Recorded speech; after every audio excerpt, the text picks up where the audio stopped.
Mestre Jesus, amigos espirituais, agradecemos por mais essa oportunidade de estarmos aqui nessa linda manhã de domingo para mais um ensinamento no caminho do bem, os ensinamentos de Jesus que nos levam à nossa evolução no caminho que precisamos seguir. Que esta manhã seja mais uma de muitas que ainda teremos para aprender. Que assim seja. Graças a Deus. Bom dia. Bom dia. Mamãe linda de domingo, de outono. Estamos aqui para mais um ensinamento e hoje nós vamos aprender sobre o bem amar sofrer. Aí convidamos a Andréia Castro, do Centro Espírita Jesus é o Caminho. Andréia, seja bem-vinda, fique à vontade, casa sua. Bom dia, gente. Bom dia. É um prazer estar de volta sempre aqui nessa casa. E aí hoje eu trouxe esse tema para a gente bem não sofrer, mas eu acho que não vai valer muito para vocês, né? Ninguém aqui sofre, ninguém tem problemas, tribulações, né? Alguém reclama da vida aí? Reclama? Hoje alguém já levantou, já reclamou? É uma dor aqui, uma dor ali, amanhece esse dia de frio. Eu perguntei pelo seu Luiz, não veio porque o joelho está doendo. Eu vivo reclamando que estou cansada, que trabalho demais. Essa semana até que reclamei pouco. Mas às vezes é uma, como diz na Bahia, uma ladainha, né? De meu Deus, ai meu Deus, como eu trabalho, ai meu Deus, que tão pesado, ai meu Deus. Então a gente vive reclamando, né? Clamando novamente os nossos problemas, as nossas tribulações, né? E aí a gente às vezes até a gente se sente chato, né? De tanto que a gente reclama. E aí eu trouxe um caso para a gente iniciar lá do céu e inferno. Tem a parte dos espíritos felizes, né? E tem também das expiações terrestres. E entre as expiações terrestres, Kardec traz a história dessa menina, Clara River. É uma menina de 10 anos que já estava há 4 anos doente, mas acamada, né? Em muito sofrimento. Mas disse que ela não reclamava nada. Por mais que ela sofresse, ninguém nunca ouviu da parte dela uma única reclamação.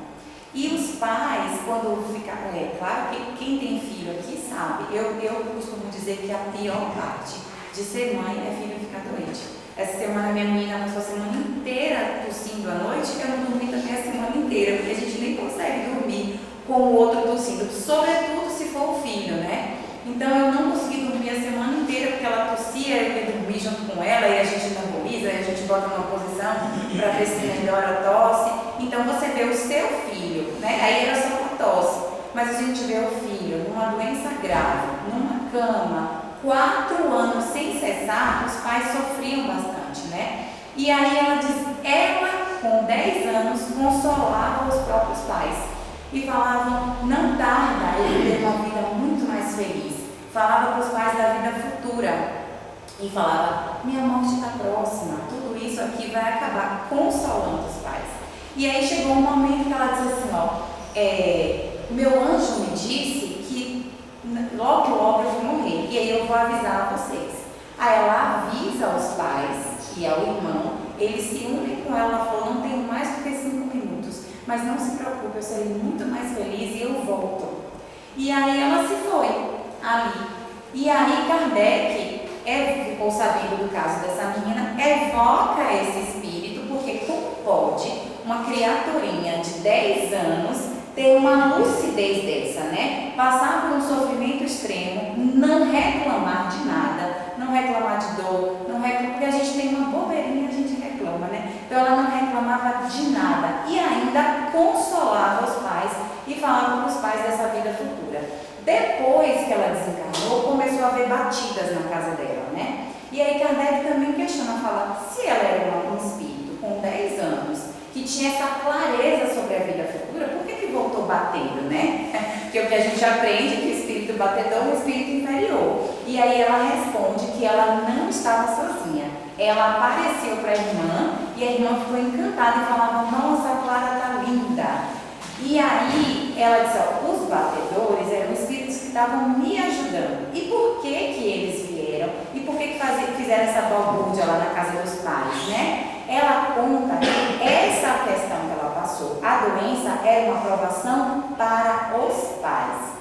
E por que os espíritos vieram batendo? Para chamar a atenção dos pais de que ela seguia viva, e a prova dos pais não era não somente aguentar com resignação a doença da filha, mas divulgar a vida futura. E aí Kardec pergunta por que, se com essa clareza de raciocínio, por que ela sofreu tanto? Ele pergunta lá: por que tão jovem foste acometida de tantas enfermidades? E ela responde: eu tinha faltas anteriores a expiar. Tinha abusado da saúde e da posição brilhante que gozava na minha encarnação anterior. Aí ela diz assim, que ela fez um combinado com Deus. Porque quem estuda o Livro dos Espíritos aqui já sabe, porque tem gente que frequenta a palestra, a gente já sabe, né? Quando a gente vem, nada está solto, gente. Está tudo arquitetado. E muitas vezes essa escolha das nossas provas, dessas tribulações da vida que a gente reclama tanto, foi escolha nossa.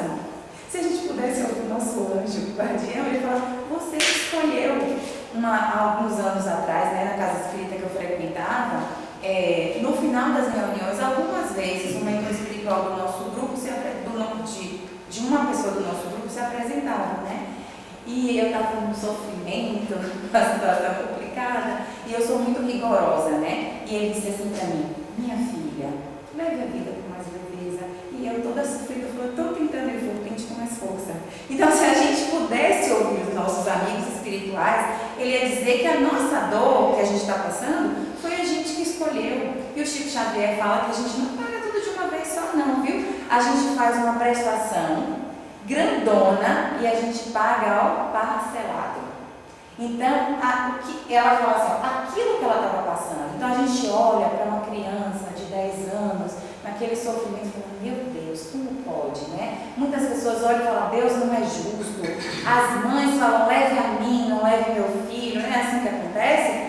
Mas, olha o que ela disse: eu abusei da saúde, né? E da posição brilhante que ela tinha na vida anterior, né? Então, as dores que não foram causadas por nós aqui, né, causas atuais das aflições, se eu cuidei direitinho, uma criança, o que uma criança faz de equivocado? Nada. Ela ainda não começou a se equivocar, ela não engana as pessoas, né? Então, o que ela fez? Nada. Se a dor não é desta vida, da onde que vem? Causas anteriores à aflição. Ela escolheu essa prova para a vida dela e passou brilhantemente, porque ela não reclamou. Então ela fala, né? E ela disse assim: fiz um combinado com Deus. Era orgulhosa, agora serei humilde. Em vez da vaidade, esforçar-te-ás para adquirir caridade e bondade. Porque uma criança doente, ou qualquer um de nós que fique doente, precisa do cuidado do outro. E o orgulho da gente fica onde? Tem que guardar. Porque chega uma hora que a pessoa fica doente, precisa usar fralda, precisa que o outro te limpe, né? Precisa que o outro te ajude a levantar a parede, às vezes a ir ao banheiro, né? Coisas que a gente, que fere o nosso orgulho. Mas ela fala assim: ó, eu era vaidosa e agora eu vou aprender a ser humilde, né? Eu era orgulhosa, agora eu vou aprender a lidar com o meu orgulho. Então as coisas na nossa vida não estão soltas, as nossas dores não são aleatórias, porque senão Deus não seria um Pai de justiça e bondade. Senão ele escolheria, ele teria os seus escolhidos, né? Uns sofrem, outros não, porque tem gente que a vida parece uma maravilha, né? E outros um sofrimento extremo. Por que isso? Porque a gente fez combinados antes da gente retornar para cá. E dentro desse combinado estão essas dores que a gente vai passar. Muitas vezes, né? Por exemplo, o nosso combinado eu vou viver cerca, não é uma quantidade exata, mas vou viver tantos anos. Mas aqueles que vão viver comigo, meu filho, por exemplo, essa menina, 10 anos, foi um combinado que a gente fez. É castigo de Deus? Não é, é combinado. E com combina com os pais antes de retornar. Você pode passar por essa prova comigo? Posso, porque é uma prova para os pais, né? O próprio livro dos Espíritos fala, a desencarnação das crianças em tenra-idade é uma prova para os pais. Muitas vezes esse espírito já é avançado, como essa menina, ela falava da vida futura e falava, eu vou retornar para falar com vocês, eu vou contar para vocês. Por que ela retornou para os pais? Para os pais entenderem que ela seguia viva e eles espalharem isso para os outros, né? Que a vida continua. Porque quando a gente tem essa ideia de que a vida continua, essa dor, que é uma dor enorme, eu não estou diminuindo a dor de um pai que se despede de um filho, né? Mas as pessoas falam assim, é a ordem natural da vida. Não é. Não é. Essa frase é totalmente equivocada. A ordem natural da vida é que os filhos enterrem os pais.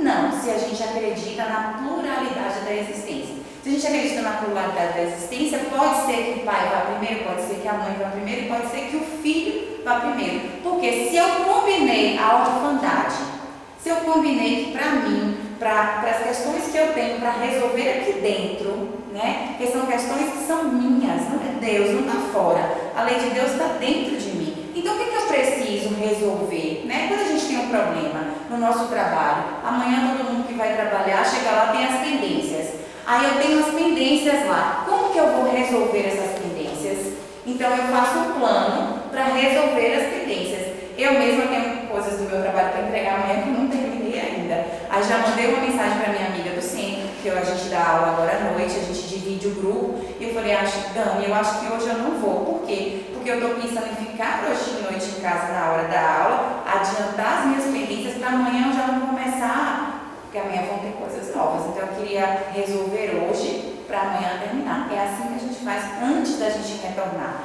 Eu falo, olha, eu tenho o orgulho, eu tenho a vaidade, eu tenho a soberba, então eu quero Deus resolver isso. Então eu falo com Deus, eu quero resolver isso aqui. Então ele fala, então você vai passar por essa prova, por essa prova, por essa prova.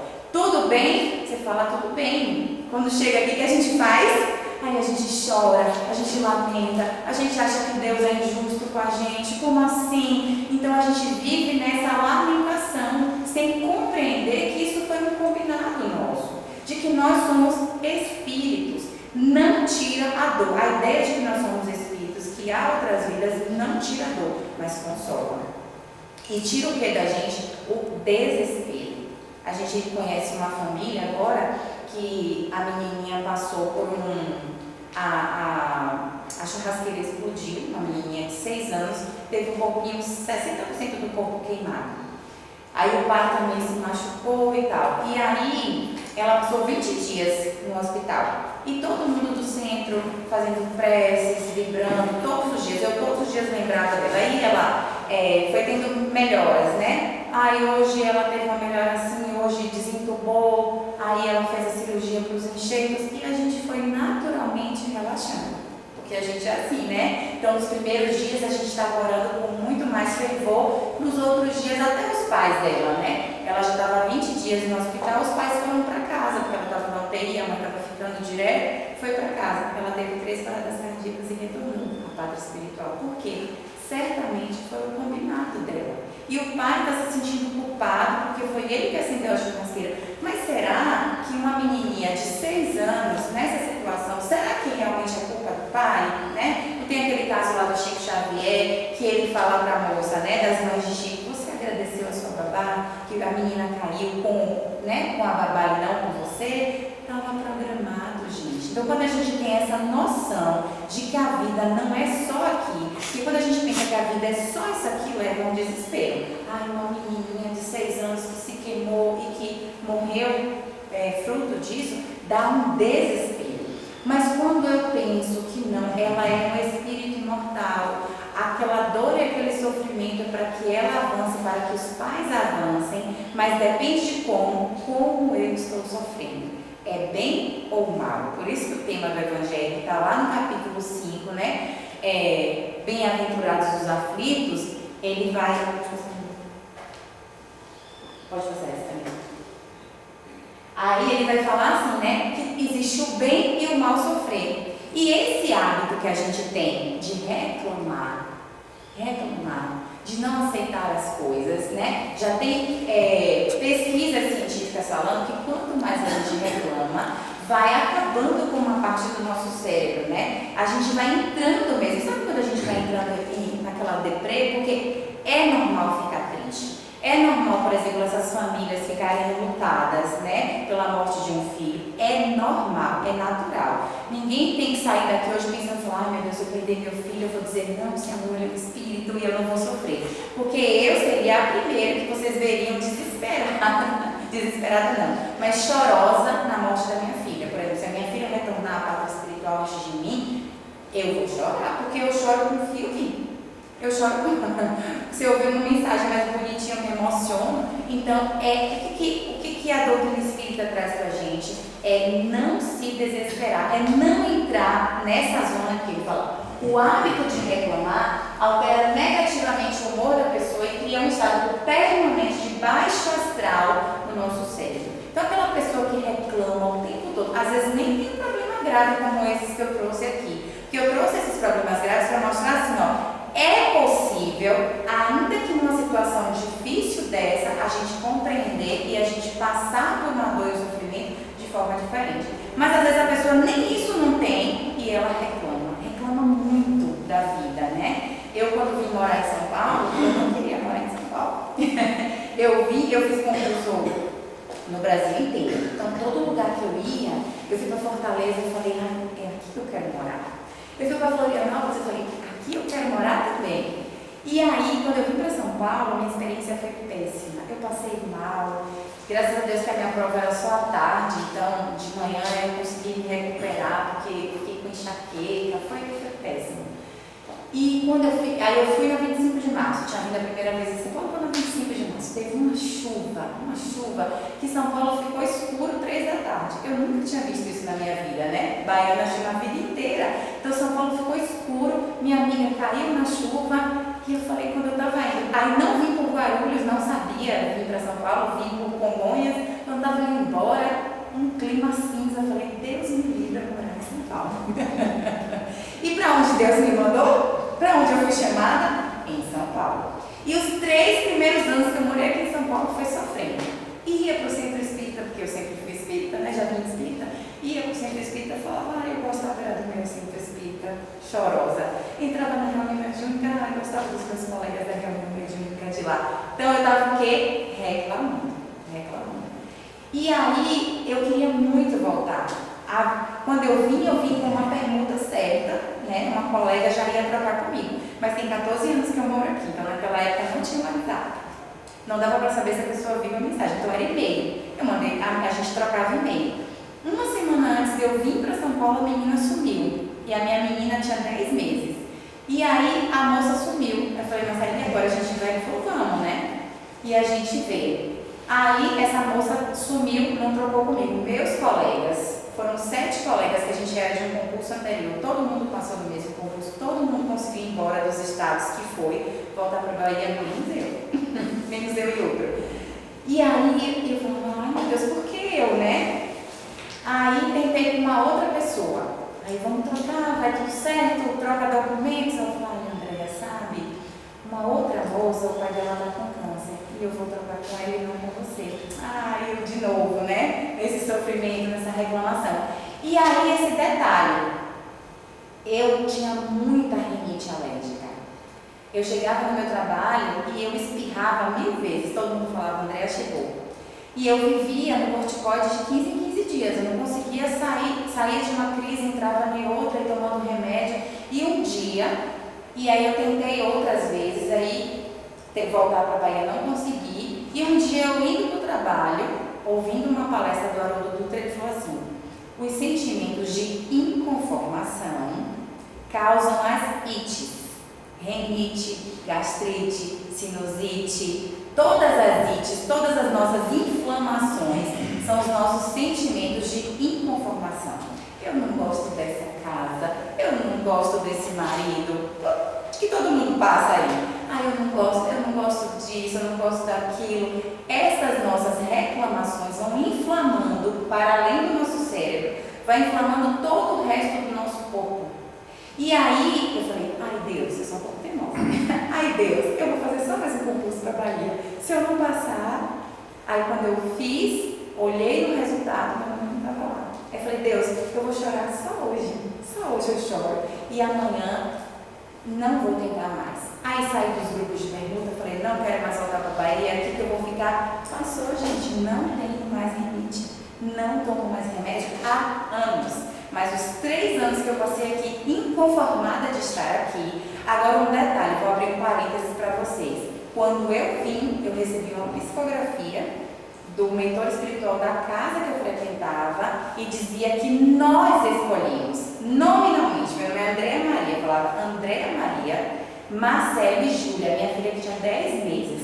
O pedido de vocês foi atendido, de servir ao Cristo. Não se preocupem com o retorno ou não para esta casa, que era a casa lá. E eu guardei essa psicografia porque eu não queria ler, porque eu queria voltar. Então, assim, essa minha teimosia, essa minha reclamação, essa minha insistência de voltar foi com uma psicografia do mentor da minha casa dizendo que era aqui a nossa escolha. Então, por quê? O que eu senti quando eu vim para cá? Eu sou baiana, as pessoas eram tal de vamos tomar café na minha casa, não sei o que, em São Paulo não tinha muito isso, né? E aí eu falei, desencarnei, só posso falar com os meus amigos via mensagem. Então, eu me senti muito sozinha aqui nos 3 primeiros anos que eu passei aqui. E aí essa vontade de voltar, acho que a gente até bloqueia as coisas, né? Então, foi isso. Então, eu tinha uma psicografia dizendo que foi meu pedido, eu vim pra cá e mesmo assim eu fiquei na teimosia. Então, quando a gente reclama, as nossas informações chegam. Uns é uma colite, o intestino não funciona bem, eu tenho diarreia, eu tenho isso, tenho aquilo. Outros são as respiratórias, né? As renites, sinusite. Outros é o estômago. Então, cada um tem o seu ponto fraco. Então, se você está passando aí pelas suas ites, pergunte qual é o problema que eu não estou aceitando? O que eu não estou aceitando na minha vida, né? Qual que é a minha inconformação, né? E aí, esse hábito de reclamar é o que eu já falei, né? Aumenta o estresse, desmotivação, ansiedade. Agora, tem muita gente com síndrome do pânico, tem muita gente indo trabalhar sem conseguir trabalhar, sem conseguir lidar com as questões do dia a dia normais. Se um chefe reclama, a pessoa já não suporta mais as reclamações como a gente de uma outra época aguentava coisas muito mais duras, né? Então, esse nosso hábito tem criado questões muito complicadas no nosso dia a dia, né? Uma fadiga física e mental e o nosso sistema imunológico, que eu falei, né? É totalmente afetado. E aí, lá no capítulo 5, né? Ele vai dizer assim, que é o bem e mal sofrer. É o item 18. Ele diz assim, bem-aventurados os aflitos, porque o reino dos céus lhe pertence. Kardec vai dizer que essa fala, bem-aventurados os aflitos, Jesus disse, mas não cabe para todos. Por que não cabe para todos? Porque ele diz assim, porque todo mundo sofre.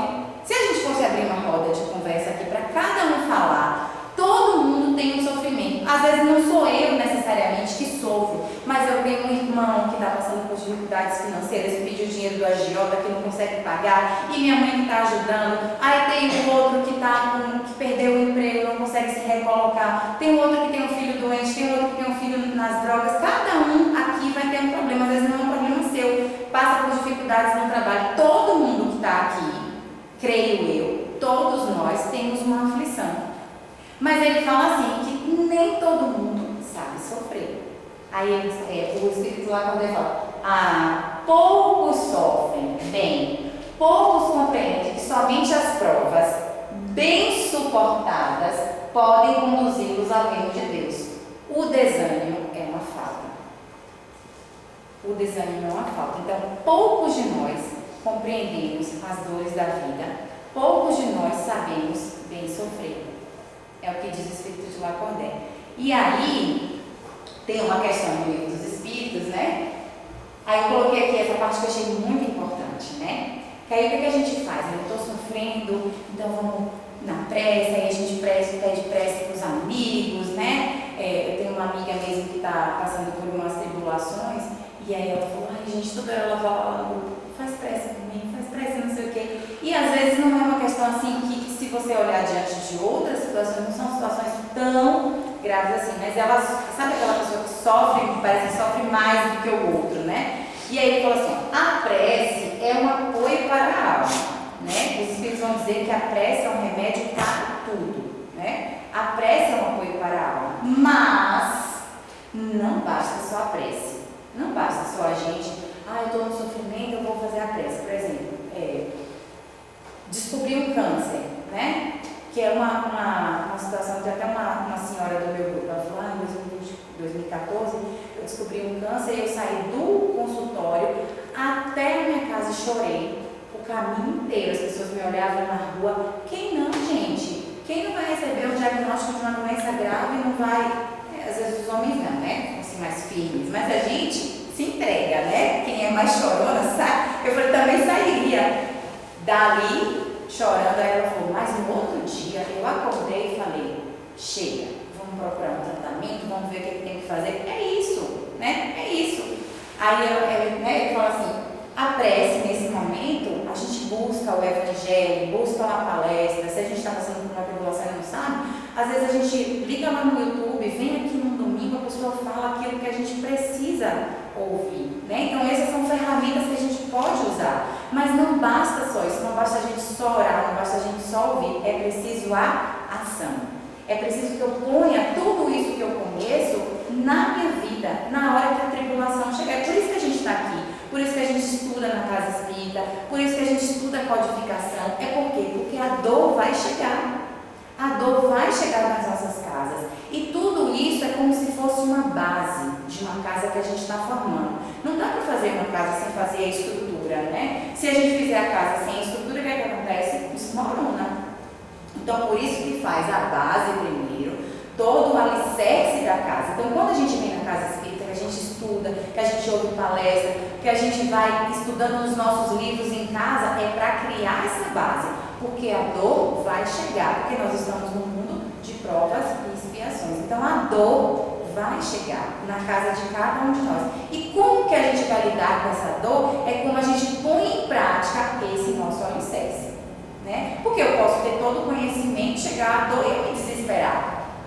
Então, ele fala, tem que fazer a prece, mas também tem que botar em prática, tem que botar a razão em prática. Porque Kardec vai levando a gente a compreender com a razão, né? E não é só o consolo, porque o consolo, ele tira o desespero. Mas Kardec vai fazendo a gente entender que a gente está aqui, que nós somos espíritos. Vocês já viram a lógica do livro dos espíritos? A gente primeiro estuda lá na questão 74. O que é o espírito, como é que faz, depois a gente estuda o mundo espiritual, a gente entende o planejamento espiritual. Então tudo isso é como se a nossa cabeça fosse criando uma linha de raciocínio para a gente entender como que as coisas acontecem e por que a gente passa pelas tribulações da vida. Essa compreensão que a gente vai tendo faz com que a gente lide diferente com as tribulações. Então ele fala, é preciso que tenha uma base, uma fé viva na vontade de Deus. Porque, como disse Jesus, ele não coloca fardos pesados em ombros leves. Né? Então, se aquela dor chegou para mim, é porque eu tenho condições de aguentar. Mas é muito difícil. Eu tenho condições de aguentar. Porque Deus sabe e a gente não está só. A menina lá, do início da história, né, a Clara River, ela falou assim, como que você aguentou tanta dor sem reclamar? Ela falou, tinha meu anjo, que ele aparecia para mim e ele fortalecia a minha vontade e isso diminuía a nossa dor. É um privilégio só dela? Não, todos nós temos o nosso anjo guardião ao nosso lado. A gente usa pouco, né? A gente usa muito pouco desse amigo, mas ele está ao nosso lado, ele está para nos sustentar nas dores da vida. Ele não vai tirar a nossa dor, mas ele está ali do lado nos sustentando, né? Então ele fala, mais opulenta será a recompensa. Quanto maior for a dor, maior a dor que a gente estiver passando, maior será também a recompensa.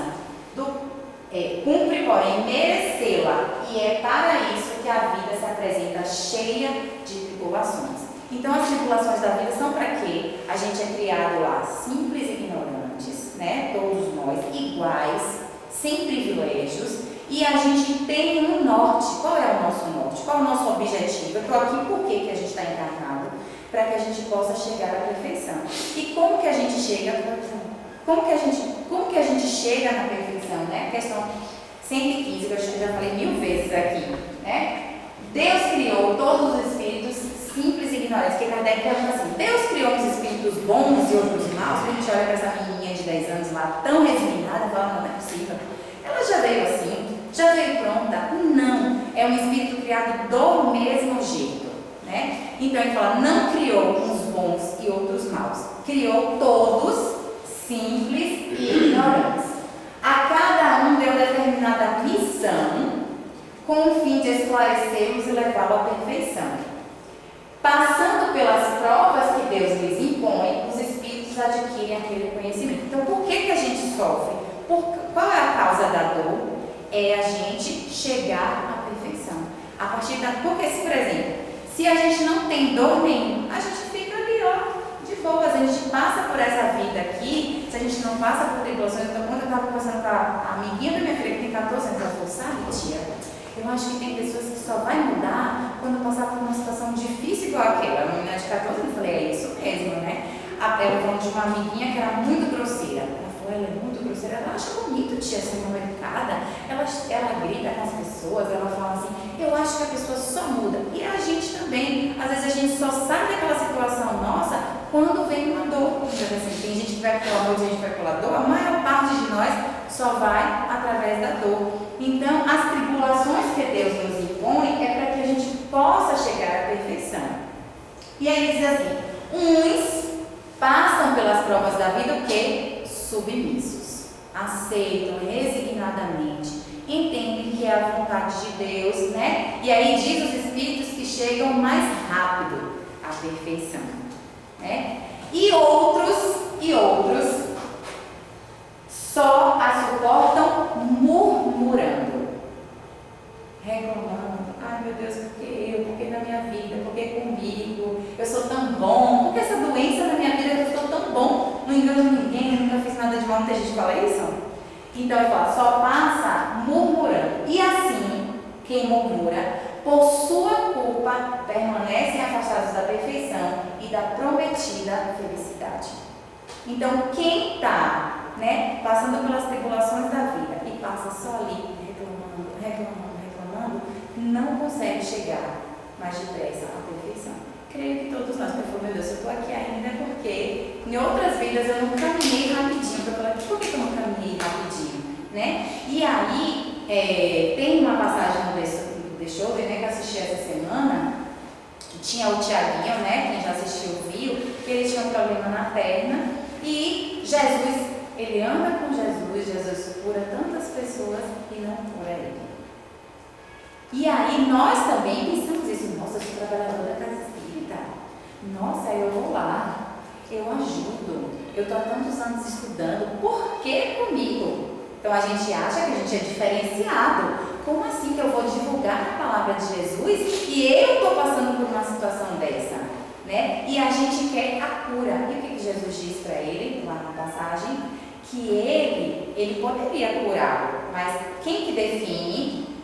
O próprio Espírito. É porque naquela época Jesus não podia dizer todas as coisas, né? O próprio Espírito faz as suas escolhas, né? E ele falou, era para demonstrar a sua fé, apesar de, né? Porque quando a gente fala assim, a tudo dai graças, não dá graças só quando as coisas estão boas. Ai, quando está tudo bonitinho na minha vida. É, tudo dai graças é apesar de. Apesar de. Então, quando essa dor chegar para a gente, qual que é o nosso aprendizado? O que a gente deve fazer? O que é que essa dor quer de mim? Chegou um revés financeiro, chegou a perda de um ente querido, né? Chegou uma doença grave na nossa vida, pergunta. Está passando por uma questão complicada, uma pessoa perseguindo a gente no trabalho, pergunta, o que é que essa dor quer de mim? Com certeza, absoluta, é um aprendizado para a gente. E a dor, como dizia Chico, tem uma data de validade. A dor vai passar quando a gente aprender. Não aprendeu, a dor segue, né? A dor segue. E aí, eu vi esses dias, eu adoro aqueles videozinhos da terapia, né? Alguém me fala a hora, porque eu fico me guiando ali por aquele relógio, mas tá errado. Tem uma história daqueles vídeos da terapia, eu adoro assistir aqueles vídeos do YouTube, né? E tem uma mãe que ela tinha um filho que com 17 anos ele foi atropelado. E o irmão mais novo era muito ligado a esse irmão que morreu, né? E aí ele começou a tentar o suicídio. E o que essa mãe fazia, né? No desespero pela morte do irmão, ele tentava suicídio. O que essa mãe fez? Ela não dormia para vigiar esse filho, para evitar, porque várias vezes ela foi ao hospital com ele nas tentativas, e ela disse que chega no hospital, os médicos tratam super mal, porque a pessoa tentou contra a própria vida, né? Então, um sofrimento muito grande dessa mãe, né? Já tinha perdido um filho e o outro nessa situação. E aí ela disse que um dia ela botou um filme, encostou no sofá e cochilou. Nesse dia ele tentou e conseguiu. E aí foi a dor de uma mãe, um filho com 17 anos que morreu atropelado e um outro filho que se suicidou por causa da morte do irmão, né? Que ele não aguentou lidar com a dor. E aí ela disse que ela entrou numa depressão, lógico, né? Então ela falou que só queria ficar no quarto, não se alimentava, não queria ver ninguém. E o irmão dela falou: olha, seus filhos não iam querer isso para você, né? Eles não iam querer ver você dessa forma. E foi tentando, e ela foi buscando ajuda, e ela conseguiu sair. E o que ela fez com aquela dor? De um filho que morreu atropelado e outro filho que morreu, né, através do suicídio, ela foi estudar, se tornou psicóloga e hoje ela atende preferencialmente adolescentes que estejam com ideações suicidas. E ela falou: cada um que eu consigo tirar da ideia do suicídio é como se eu estivesse salvando a vida do meu próprio filho. Esse é o bem sofrer, porque é uma dor extrema, né? A perda de 2 filhos, devolver 2 filhos para a pátria espiritual, sobretudo um através do suicídio, porque você se sente impotente porque você não conseguiu ajudar, mas ela não se rendeu a essa dor. Ela foi buscar ajuda, ela depois foi fazer algo por outras pessoas, né? Então esse é o bem sofrer, porque essa mãe poderia ter atentado contra a própria vida, poderia viver uma vida inteira depressiva, mas ela transformou a dor. Então é isso que os espíritos dizem: a dor virá, mas como você está encarando a dor? Você está bem ou mal sofrendo, né? Então que a gente possa levar essa reflexão aí para as nossas vidas, para que a gente possa ver como que eu estou lidando com a dor. E aí, para a gente finalizar, tem esse texto do Evangelho que eu amo, e quando a dor está chegando para mim, eu busco ele, porque eu acho que ele é um texto que nos consola muito. É a paciência. Está lá no Bem-aventurados os mansos e pacíficos, tá? Ele fala assim: a dor é uma bênção que Deus envia aos seus eleitos. Não vos aflijais, pois, quando sofreis. Antes, bendizer a Deus, que vos marcou com a dor na terra, para a glória no céu.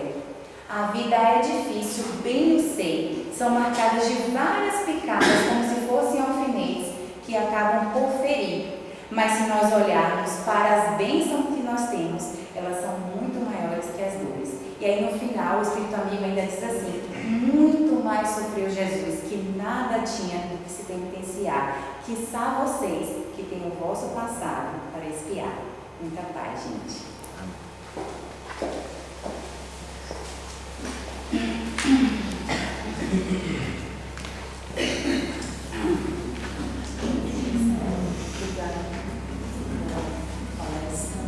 Agora vamos para a segunda parte, a Filipe, né?